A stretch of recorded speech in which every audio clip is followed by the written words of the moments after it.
Hi friends, welcome to Vishruta creatives. ಇವತ್ತಿನ ವಿಡಿಯೋದಲ್ಲಿ ಈ ಡಿಸೈನರ್ ಬ್ಲೌಸ್ನ ಯಾವ ರೀತಿ ಕಟಿಂಗ್ ಮತ್ತು ಸ್ಟಿಚಿಂಗ್ ಮಾಡ್ಕೋಬೇಕು ಅಂತ ತೋರಿಸ್ತೀನಿ. ಇದಕ್ಕೆ ನಾನು 80 ಸೆಂಟಿಮೀಟರ್ಸ್ ಲೈನಿಂಗನ್ನು ತಗೊಂಡಿದ್ದೀನಿ. ಮೊದಲಿಗೆ ನಾವು ಬಾಡಿ ಪಾರ್ಟನ್ನು ಕಟ್ ಮಾಡ್ಕೊಳ್ಳೋಣ. 4 ಫೋಲ್ಡಲ್ಲಿ ರೀತಿ ಕ್ಲಾತನ್ನು ಫೋಲ್ಡ್ ಹಾಕ್ಕೊಂಡು ಕೆಳಗಡೆ ಸೈಡು ಅರ್ಧ ಇಂಚು ಸ್ಟಿಚಿಂಗ್ ಮಾರ್ಜಿನನ್ನು ಹಾಕ್ಕೊಳ್ಳಿ. ನಂತರ ಲೆಂತು 14.5 ಇಂಚು ತಗೊತಾ ಇದ್ದೀನಿ. ಮೇಲೆ ಕೂಡ ಅರ್ಧ ಇಂಚು ಸ್ಟಿಚಿಂಗ್ ಮಾರ್ಜಿನ್. ಶೋಲ್ಡರ್ ಮತ್ತು ಹಾರ್ಮೋಲು 5.5 ಇಂಚು ತಗೊಳ್ಳಿ. ಟೋಟಲಾಗಿ ಲೆಂತು 15.5 ಬರುತ್ತೆ. 1 ಇಂಚ್ ಅದರಲ್ಲಿ ಸ್ಟಿಚಿಂಗ್ ಮಾರ್ಜಿನ್ ಹೋಗುತ್ತೆ. ಶೋಲ್ಡರ್ ಮತ್ತು ಹಾರ್ಮೋಲು 5.5 ಇಂಚನ್ನು ತಗೊಳ್ಳಿ. ಇದೇ ಸುತ್ತಳತೆ 4ನೇ ಭಾಗ ಬಂದು 9.5 ಇಡ್ತಾ ಇದ್ದೀನಿ. ನಂತರ ಕೆಳಗಡೆ ಸೈಡು ಕೂಡ ಟಕ್ಸನ್ನು ಸೇರಿಸ್ಕೊಂಡು 9.5ನೇ ಇಟ್ಕೊತಾ ಇದ್ದೀನಿ. ಮಾರ್ಜಿನ್ನು 2 ಇಂಚಸ್ ಅಥವಾ 1.5 ಇಂಚಷ್ಟು ಹಾಕ್ಕೊಳ್ಳಿ. ಹಾರ್ಮೋಲಲ್ಲಿ 1.5 ಇಂಚಿಗೆ ಈ ರೀತಿ ಶೇಪನ್ನು ಡ್ರಾ ಮಾಡಿಕೊಂಡು ಇಲ್ಲಿ ಕೆಳಗಡೆ ಸೊಂಟದ ಸುತ್ತಳತೆ ಹತ್ರ ಸೆಂಟ್ರಿಗೆ ಮಾರ್ಕ್ ಮಾಡಿಕೊಂಡು 4 ಇಂಚು ಲೆಂತ್ಗೆ ಈ ರೀತಿ ಒಂದು ಲೈನನ್ನು ಹಾಕ್ಕೊಳ್ಳಿ. ಆ ಕಡೆ ಅರ್ಧ ಇಂಚು, ಈ ಕಡೆ ಅರ್ಧ ಇಂಚು ಹಾಕ್ಕೊಂಡಾಗ ಟಕ್ಸ್ಗೆ ನಮಗೆ ಬರುತ್ತೆ. ನೆಕ್ ಲೆಂತು ನಾನಿಲ್ಲಿ 9.5 ಇಡ್ತಾ ಇದ್ದೀನಿ. ನಿಮ್ಗೆ ಎಷ್ಟು ಬೇಕೋ ಅಷ್ಟನ್ನು ನೀವು ಹಾಕ್ಕೋಬೋದು. ಶೋಲ್ಡರ್ 3 ಇಂಚಸ್ ಇಟ್ಕೊಂಡಿದ್ದೀನಿ. ನೆಕ್ ವಿಡ್ತು 2.5 ಇಟ್ಕೊಂಡಿದ್ದೀನಿ. ಈ ರೀತಿ ಮಾರ್ಕ್ ಹಾಕ್ಕೊಂಡು ನಮಗೆ ಯಾವ ಶೇಪ್ ಬೇಕೋ ಆ ಶೇಪನ್ನು ನೆಕ್ಕನ್ನು ಇಲ್ಲಿ ನಾವು ಡಿಸೈನ್ ಮಾಡ್ಕೋಬೋದು. ಈಗ ನೋಡಿ, ಈ ರೀತಿ ಮಾರ್ಕ್ ಮಾಡ್ಕೊಂಡ್ಮೇಲೆ ಈಗ ಈ ಮಾರ್ಕಿಂಗ್ಸ್ಗೆ ಕಟ್ ಮಾಡ್ಕೊಳ್ಳೋಣ. ಹಾರ್ಮೋಲ್ ಸೈಡು ಈ ರೀತಿ ಎಕ್ಸ್ಟ್ರಾ ಕ್ಲಾತನ್ನು ಕಟ್ ಮಾಡ್ತಾ ಇದ್ದೀನಿ. ನೆಕ್ಕನ್ನು ನಾವು ಫ್ರಂಟು ಬ್ಯಾಕು ಸಪ್ರೇಟ್ ಮಾಡಿಕೊಂಡು ಕಟಿಂಗನ್ನು ಮಾಡ್ಕೋಬೇಕು. ಯಾಕಂದರೆ ನೆಕ್ಕು ಬ್ಯಾಕ್ ಜಾಸ್ತಿ ಇರುತ್ತೆ, ಫ್ರಂಟು ಕಡಿಮೆ ಇರುತ್ತಲ್ವ, ಹಾಗಾಗಿ ಈಗ ನೆಕ್ಕನ್ನು ಕೂಡ ಇಲ್ಲಿ ನಾನು ಕಟಿಂಗ್ ಮಾಡ್ಕೊತಾ ಇದ್ದೀನಿ. ಹೀಗೆ ಕಟ್ ಮಾಡಿಕೊಂಡ್ರೆ ಇದು ಬ್ಯಾಕ್ ಪಾರ್ಟು. ನೆಕ್ಸ್ಟು ಫ್ರಂಟ್ ಪಾರ್ಟನ್ನು ತಗೊಂಡು ಹಾರ್ಮೋಲಲ್ಲಿ ಅರ್ಧ ಇಂಚು ಒಳಗಡೆಗೆ ಮಾರ್ಕನ್ನು ಹಾಕ್ಕೊಳ್ಳಿ. ಈಗ ಇದನ್ನು ಕೂಡ ಈ ರೀತಿ ಕಟ್ ಮಾಡ್ಕೊಳ್ಳೋಣ. ನಂತರ ಟಕ್ಸನ್ನು ನಾವು ಮಾರ್ಕ್ ಮಾಡ್ಕೊಳ್ಳೋಣ. ನಿಮ್ಮ ಬ್ಲೌಸಲ್ಲಿ ಎಷ್ಟು ಲೆಂತ್ಗೆ ಟಕ್ಸ್ ಇದೆ ಅನ್ನೋದನ್ನು ನೋಡ್ಕೊಳ್ಳಿ. ನಂತರ ಫ್ರಂಟ್ ನೆಕ್ಕು ಕೂಡ ನಾನಿಲ್ಲಿ 7.5 ಇಂಚು ಫ್ರಂಟ್ ನೆಕ್ಕನ್ನು ಇಡ್ತಾ ಇದ್ದೀನಿ. ನಿಮ್ಮ ಮೆಜರ್ಮೆಂಟ್ ಬ್ಲೌಸ್ಗಳಲ್ಲಿ ಎಷ್ಟಿದೆ ಅಂತ ನೋಡಿಕೊಂಡು ಅಷ್ಟನ್ನು ನೀವು ಇಲ್ಲಿ ಇಟ್ಕೋಬೋದು.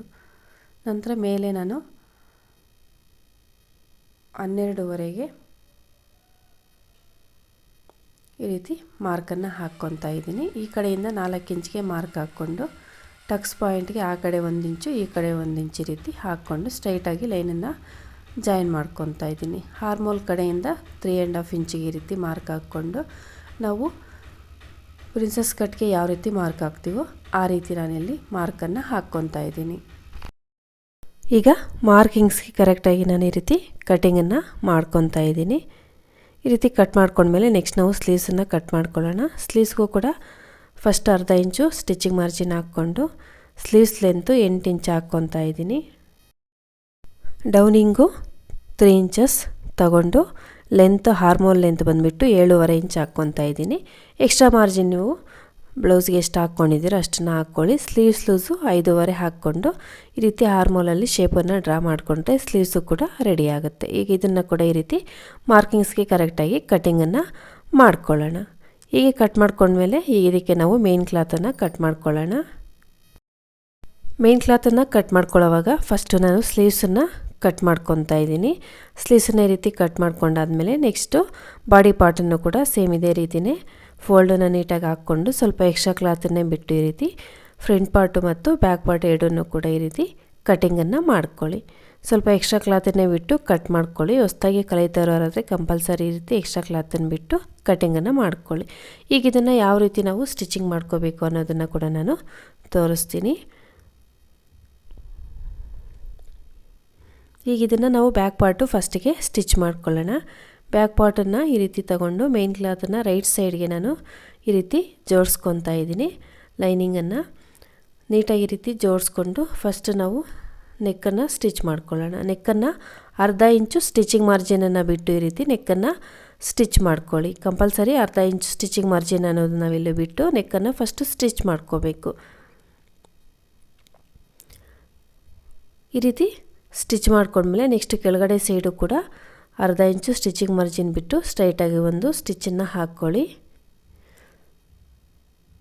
ಈ ರೀತಿ ಸ್ಟಿಚ್ ಮಾಡ್ಕೊಂಡ್ಮೇಲೆ ಈಗ ನೆಕ್ ಹತ್ರ ಇರೋವಂಥ ಎಕ್ಸ್ಟ್ರಾ ಕ್ಲಾತನ್ನು ಕೆಳಗಡೆ ಸೈಡು ಕೂಡ ಎಕ್ಸ್ಟ್ರಾ ಕ್ಲಾತನ್ನು ಲೈನಿಂಗ್ ಯಾವ ಸೈಜಲ್ಲಿದೆಯೋ ಆ ಸೈಜ್ಗೆ ಈ ರೀತಿ ಎಕ್ಸ್ಟ್ರಾ ಇರೋದನ್ನು ಕಟ್ ಮಾಡ್ಕೊಳ್ಳಿ. ನೆಕ್ ಹತ್ರ ಕೂಡ ಅದೇ ರೀತಿ ಎಕ್ಸ್ಟ್ರಾ ಕ್ಲಾತನ್ನ ಕಟ್ ಮಾಡಿಕೊಂಡು ಸ್ಮಾಲ್ ಕಟ್ಸನ್ನು ಹಾಕ್ಕೊಳ್ಳಿ.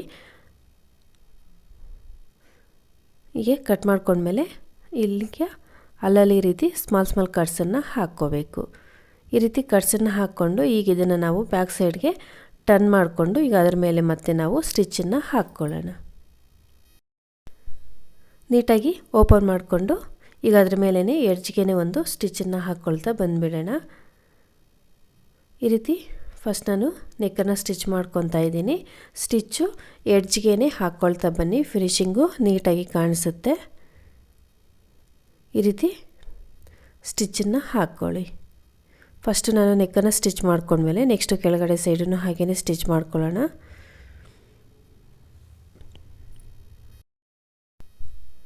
ಕೆಳಗಡೆ ಸೈಡನ್ನು ಹಾಗೇ ಎಡ್ಜ್ಗೆ ಸ್ಟಿಚ್ಚನ್ನು ಹಾಕ್ಕೊಳ್ತಾ ಬನ್ನಿ. ಹೀಗೆ ಸ್ಟಿಚ್ಚನ್ನು ಹಾಕ್ಕೊಂಡ್ಮೇಲೆ ಕೆಳಗಡೆ ಸೈಡು ಹಾಗೆಯೇ ಸುತ್ತಲೂ ಕೂಡ ಲೈನಿಂಗಿಗೂ ಮೇನ್ ಕ್ಲಾತ್ಗೂ ಸೇರಿಸ್ಕೊಂಡು ಸ್ಟಿಚ್ಚನ್ನು ಹಾಕ್ಕೊಳ್ಳಿ. ಎಲ್ಲ ಕಡೆಗೂ ಕೂಡ ಈ ರೀತಿ ಸ್ಟಿಚ್ಚನ್ನು ಹಾಕ್ಕೊಂಡು ಎಕ್ಸ್ಟ್ರಾ ಕ್ಲಾತನ್ನೆಲ್ಲ ಕೂಡ ಕಟ್ ಮಾಡ್ಕೊಳ್ಳಿ. ಈಗ ಎಕ್ಸ್ಟ್ರಾ ಕ್ಲಾತ್ ಎಲ್ಲ ಕೂಡ ಕಟ್ ಮಾಡ್ಕೊಂಡ್ಮೇಲೆ ನೆಕ್ಸ್ಟು ನಾವು ಬ್ಯಾಕ್ ಸೈಡು ಟಕ್ಸ್ಗೆ 1 ಇಂಚು ಬಿಟ್ಟಿರ್ತೀವಲ್ಲ ಅದನ್ನು ಕೂಡ ಈ ರೀತಿ ಸ್ಟಾರ್ಟಿಂಗಲ್ಲಿ ಮತ್ತು ಎಂಡಿಂಗಲ್ಲಿ ರಫ್ ಹೊಡ್ಕೊಂಡು ಸ್ಟಿಚ್ಚನ್ನು ಹಾಕ್ಕೊಳ್ಳಿ. ಈ ರೀತಿ ಸ್ಟಿಚ್ಚನ್ನು ಹಾಕ್ಕೊಂಡ್ರೆ ಬ್ಯಾಕ್ ಪಾರ್ಟು ಕಂಪ್ಲೀಟ್ ಆಗುತ್ತೆ. ನೆಕ್ಸ್ಟ್ ನಾವು ಫ್ರಂಟ್ ಪಾರ್ಟನ್ನು ಸ್ಟಿಚ್ ಮಾಡ್ಕೊಳ್ಳೋಣ. ಇದರಲ್ಲಿ ಕೂಡ ಫಸ್ಟ್ ನಾವು ನೆಕ್ಕನ್ನು ಸ್ಟಿಚ್ ಮಾಡ್ಕೊಳ್ಳೋಣ. ಫ್ರಂಟ್ ಪಾರ್ಟಲ್ಲಿ ನಾವು ಉಕ್ಸು ಪಟ್ಟಿ ಮತ್ತು ಕಾಜಾ ಪಟ್ಟಿ ಇಡೋದ್ರಿಂದ ಇದನ್ನು 2 ಪೀಸ್ಗೆ ಕನ್ವರ್ಟ್ ಮಾಡ್ಕೋಬೇಕು. ಫ್ರಂಟು ಈ ರೀತಿ ಬ್ಯಾಕ್ ಸೈಡ್ನ ನಾವು ಯಾವ ರೀತಿ ಸ್ಟಿಚ್ ಮಾಡಿಕೊಂಡು ಅದೇ ರೀತಿ ಫಸ್ಟು ನಾವು ನೆಕ್ಕನ್ನು ಸ್ಟಿಚ್ ಮಾಡಿಕೊಂಡು ಈ ರೀತಿ ಸ್ಮಾಲ್ ಕಟ್ಸನ್ನು ಹಾಕ್ಕೊಳ್ಳಿ. ಇದನ್ನು ಈಗ ಬ್ಯಾಕ್ ಸೈಡ್ಗೆ ಟರ್ನ್ ಮಾಡಿಕೊಂಡು ಇದನ್ನು ಕೂಡ ಸುತ್ತಲೂ ಈ ರೀತಿ ಒಂದು ಸ್ಟಿಚ್ಚನ್ನು ಹಾಕ್ಕೊಂಡು ಬಂದುಬಿಡೋಣ. ಲೈನಿಂಗ್ ಮೇಲೇ ಲೈನಿಂಗ್ ಸೈಜ್ಗೆ ಬರೋ ಥರ ಈ ರೀತಿ ಸುತ್ತಲೂ ಕೂಡ ಸ್ಟಿಚ್ಚನ್ನು ಹಾಕ್ಕೊಂಡು ಎಕ್ಸ್ಟ್ರಾ ಇರೋ ಮೇನ್ ಕ್ಲಾತನ್ನೆಲ್ಲ ಕೂಡ ಲೈನಿಂಗ್ ಯಾವ ಸೈಜಲ್ಲಿ ಇದೆಯೋ ಆ ಸೈಜ್ಗೆ ಕಟ್ ಮಾಡ್ಕೋಬೇಕು. ಈ ರೀತಿ ಸುತ್ತಲೂ ಕೂಡ ಸ್ಟಿಚ್ಚನ್ನು ಹಾಕ್ಕೊಳ್ತಾ ಬಂದುಬಿಡಬೇಕು. ಈಗ ಈ ಎಕ್ಸ್ಟ್ರಾ ಕ್ಲಾತನ್ನೆಲ್ಲ ಕೂಡ ಲೈನಿಂಗ್ ಸೈಜ್ಗೆ ಕಟ್ ಮಾಡ್ಕೊಳ್ಳೋಣ. ಎಕ್ಸ್ಟ್ರಾ ಎಲ್ಲ ಕೂಡ ಈ ರೀತಿ ರಿಮೂವ್ ಮಾಡ್ಕೊಳ್ಳಿ. ಈಗ ನೋಡಿ ಫ್ರಂಟ್ ನಾವು ಡಾಟ್ಸ್ ಇಟ್ಟಿದ್ವಲ್ಲ ಅದನ್ನು ಈ ರೀತಿ ಆ ಮಾರ್ಕಿಂಗ್ ಮೇಲೇ ಸ್ಟಿಚ್ ಮಾಡ್ಕೊಳ್ಳಿ. ಹಾರ್ಮೋಲಲ್ಲೂ ಕೂಡ ಒಂದು ಅರ್ಧ ಇಂಚ್ ಇರೋ ಥರ ಆ ಕಡೆ 1/4 ಇಂಚು ಈ ಕಡೆ 1/4 ಇಂಚು ಆ ರೀತಿ ಬರೋ ಥರ ಹೀಗೆ ಸ್ಟಿಚ್ ಮಾಡಿಕೊಂಡ್ರೆ ಈಸಿಯಾಗಿ ನಾವು ಸ್ಟಿಚ್ಚನ್ನು ಮಾಡ್ಕೋಬೋದು. ಈಗ ನಾನು ನೋಡಿ ಉಕ್ಸ್ ಪಟ್ಟಿನ ಸ್ಟಿಚ್ ಮಾಡ್ಕೊತಾ ಇದ್ದೀನಿ. ಒಂದು ಪಾರ್ಟ್ಗೆ ಉಕ್ಸ್ ಪಟ್ಟಿ, ಇನ್ನೊಂದು ಪಾರ್ಟ್ಗೆ ಕಾಜಾ ಪಟ್ಟಿನ ಸ್ಟಿಚ್ ಮಾಡ್ಕೊಳ್ಳಿ. ಒಂದಕ್ಕೆ ರೈಟ್ ಸೈಡ್ ಇಟ್ಕೊಂಡು ಸ್ಟಿಚ್ ಮಾಡಬೇಕು, ಇನ್ನೊಂದು ಸೈಡ್ಗೆ ರಾಂಗ್ ಸೈಡ್ ಇಟ್ಕೊಂಡು ಸ್ಟಿಚ್ ಮಾಡಿಕೊಂಡು ಅದನ್ನು ಟರ್ನ್ ಮಾಡಿಕೊಂಡ್ರೆ ಒಂದು ಬ್ಯಾಕು ಒಂದು ಫ್ರಂಟು ಹೋಗುತ್ತೆ. ಫ್ರಂಟ್ ಬರೋದು ಉಕ್ಸ್ ಪಟ್ಟಿ, ಬ್ಯಾಕ್ ಹೋಗೋದು ಕಾಜಾ ಪಟ್ಟಿ. ಈ ರೀತಿ ಎರಡಕ್ಕೂ ಕೂಡ ಸ್ಟಿಚ್ ಮಾಡ್ಕೊಂಡ್ಮೇಲೆ ಕೆಳಗಡೆ ಸೈಡು ಕೂಡ ಇದಕ್ಕೆ ಫಿನಿಶಿಂಗನ್ನು ಮಾಡ್ಕೋಬೇಕು. ಈ ರೀತಿ ಪೀಸನ್ನು ಕೊಟ್ಟು ಸ್ಟಿಚ್ಚನ್ನು ಹಾಕ್ಕೊಳ್ಳಿ. ಈಗ ಇದನ್ನು ಬ್ಯಾಕ್ ಸೈಡ್ಗೆ ಟರ್ನ್ ಮಾಡಿಕೊಂಡ್ರೆ ನೋಡಿ ಈ ರೀತಿ ಕೆಳಗಡೆ ಸೈಡು ಕೂಡ ಫಿನಿಶಿಂಗ್ ಅನ್ನೋದು ಕಂಪ್ಲೀಟ್ ಆಗುತ್ತೆ. ಈಗ ನಾವು ಶೋಲ್ಡರ್ಸನ್ನು ಜಾಯಿನ್ ಮಾಡ್ಕೊಳ್ಳೋಣ. ಶೋಲ್ಡರ್ಸನ್ನು ಈ ರೀತಿ ಅರ್ಧ ಇಂಚು ಸ್ಟಿಚಿಂಗ್ ಮಾರ್ಜಿನ್ ಬಿಟ್ಟು ಜಾಯಿನ್ ಮಾಡ್ಕೊಳ್ಳಿ. ಡಬಲ್ ಸ್ಟಿಚ್ಚನ್ನು ಹಾಕ್ಕೊಳ್ಳಿ. ಹೀಗೆ ಸ್ಟಿಚ್ ಮಾಡ್ಕೊಂಡ್ಮೇಲೆ ಈಗ ನಾವು ಸ್ಲೀವ್ಸನ್ನು ಸ್ಟಿಚ್ ಮಾಡ್ಕೊಳ್ಳೋಣ. ಸ್ಲೀವ್ಸಲ್ಲಿ ಕಟ್ ವರ್ಕ್ ಬಂದಿರೋದ್ರಿಂದ ಲೈನಿಂಗನ್ನು ಮಾತ್ರ ಈ ರೀತಿ ಅರ್ಧ ಇಂಚು ಫೋಲ್ಡ್ ಮಾಡಿಕೊಂಡು ಸ್ಟಿಚಿಂಗ್ ಮಾರ್ಜಿನ್ ಬಿಟ್ಟಿರೋದು ಸ್ಟಿಚ್ ಹಾಕ್ಕೊಂಡು ರಾಂಗ್ ಸೈಡ್ಗೆ ನೋಡಿ ಕಟ್ ವರ್ಕ್ ಅನ್ನೋದು ನಮಗೆ ನೀಟಾಗಿ ಕಾಣಿಸ್ಬೇಕು. ಆ ರೀತಿ ಈ ರೀತಿ ಜೋಡಿಸ್ಕೊಂಡು ಈಗ ಲೈನಿಂಗನ್ನು ಅದರ ಮೇಲೆ ನೋಡಿ ಎಲ್ಲಿಗೆ ಬರಬೇಕು ಅಂತ ನಾವು ನೀಟಾಗಿ ಜೋಡಿಸ್ಕೊಂಡು ಸ್ಟಿಚ್ ಹಾಕ್ಕೊಂಡು ಸುತ್ತಲೂ ಕೂಡ ಹಾಗೆಯೇ ಸ್ಟಿಚ್ಚನ್ನು ಹಾಕ್ಕೊಳ್ತಾ ಬರಬೇಕು. ಈ ರೀತಿ ಸುತ್ತಲೂ ಸ್ಟಿಚ್ ಹಾಕ್ಕೊಂಡ್ಮೇಲೆ ಈಗ ಎಕ್ಸ್ಟ್ರಾ ಕ್ಲಾತನ್ನೆಲ್ಲ ಕೂಡ ಈ ರೀತಿ ಕಟ್ ಮಾಡ್ಕೊಳ್ಳಿ. ಹೀಗೆ ಎಕ್ಸ್ಟ್ರಾ ಕ್ಲಾತನ್ನೆಲ್ಲ ಕೂಡ ಕಟ್ ಮಾಡಿಕೊಂಡ್ರೆ ಸ್ಲೀವ್ಸು ಕೂಡ ರೆಡಿ ಆಗುತ್ತೆ. ಎರಡನ್ನೂ ಕೂಡ ಒಂದರ ಮೇಲೆ ಒಂದೇ ರೀತಿ ಉಲ್ಟಾ ಇಟ್ಕೊಂಡು ಫ್ರಂಟ್ ಶೇಪನ್ನು ಕಟ್ ಮಾಡ್ಕೋಬೇಕು. ನಾನು ಸ್ಲೀವ್ಸ್ ಕಟ್ಟಿಂಗ್ ಮಾಡೋವಾಗ ಫ್ರಂಟ್ ಶೇಪನ್ನು ಕಟ್ ಮಾಡಿಲ್ಲಲ್ವ, ಹಾಗಾಗಿ ಈಗ ಕಟ್ ಮಾಡ್ಕೊತಾ ಇದ್ದೀನಿ. ಈಗ ಇದನ್ನು ನೋಡಿ ಈ ರೀತಿ ಜೋಡಿಸ್ಕೊಂಡು ಅರ್ಧ ಇಂಚು ಸ್ಟಿಚಿಂಗ್ ಮಾರ್ಜಿನ್ ಬಿಟ್ಟು ನೀಟಾಗಿ ಈ ರೀತಿ ಸ್ಟಿಚ್ ಹಾಕ್ಕೊಳ್ತಾ ಬರಬೇಕು. ನೀವು ಹೊಸದಾಗಿ ಕಲಿತಾ ಇರೋರಾದರೆ ಶೋಲ್ಡರ್ ಸೆಂಟರಿಂದ ಸ್ಟಿಚ್ಚನ್ನು ಹಾಕ್ಕೊಳ್ಳಿ. ನಾನು ತುಂಬ ವೀಡಿಯೋಸಲ್ಲಿ ಶೋಲ್ಡರ್ ಸೆಂಟರಿಂದನೇ ಯಾವ ರೀತಿ ಸ್ಟಿಚ್ ಮಾಡಬೇಕು ಅನ್ನೋದನ್ನು ಕೂಡ ತೋರಿಸಿದ್ದೆ ಅಲ್ವಾ, ಆ ರೀತಿ ಸ್ಟಿಚ್ ಹಾಕ್ಕೊಳ್ಳಿ. ಇದಕ್ಕೂ ಕೂಡ ಕಂಪಲ್ಸರಿ ಡಬಲ್ ಸ್ಟಿಚ್ಚನ್ನು ಹಾಕ್ಕೋಬೇಕು. ಸಿಂಗಲ್ ಸ್ಟಿಚ್ಚನ್ನು ಹಾಕಿ ಹಾಗೇ ಬಿಡಬಾರ್ದು. ಇದೇ ರೀತಿ ನಾವೊಂದು ಸ್ಲೀವ್ಸನ್ನು ಕೂಡ ಜಾಯಿನ್ ಮಾಡ್ಕೊಂಡ್ಮೇಲೆ ಈಗ ಸೈಡ್ ಫಿಟ್ಟಿಂಗನ್ನು ಮಾಡ್ಕೊಳ್ಳೋಣ. ಫಸ್ಟು ನಾನು ಎಡ್ಜಿಗೆ ಒಂದು ಸ್ಟಿಚ್ಚನ್ನು ಹಾಕ್ಕೊಬಿಡ್ತೀನಿ. ನೋಡಿ, ಸ್ಲೀವ್ಸ್ ಕಡೆಯಿಂದ ಈ ರೀತಿ ಎಡ್ಜಿಗೆ ಒಂದು ಸ್ಟಿಚ್ಚನ್ನು ಹಾಕ್ಕೊಳ್ಳಿ ಫಿಟ್ಟಿಂಗ್ ಮಾಡೋವಾಗ. ನಂತರ ನಾವು ಎಷ್ಟು ಮಾರ್ಜಿನ್ ಬಿಟ್ಟಿರ್ತೀವೋ ಅಷ್ಟನ್ನು ಬಿಟ್ಟು ಈ ರೀತಿ ಸ್ಟಿಚ್ಚನ್ನು ಹಾಕ್ಕೊಳ್ಳಿ. ಹೀಗೆ ಸ್ಟಿಚ್ ಮಾಡಿಕೊಂಡ್ರೆ ಇದು ಸ್ಟಿಚಿಂಗ್ ಕಂಪ್ಲೀಟ್ ಆಗುತ್ತೆ.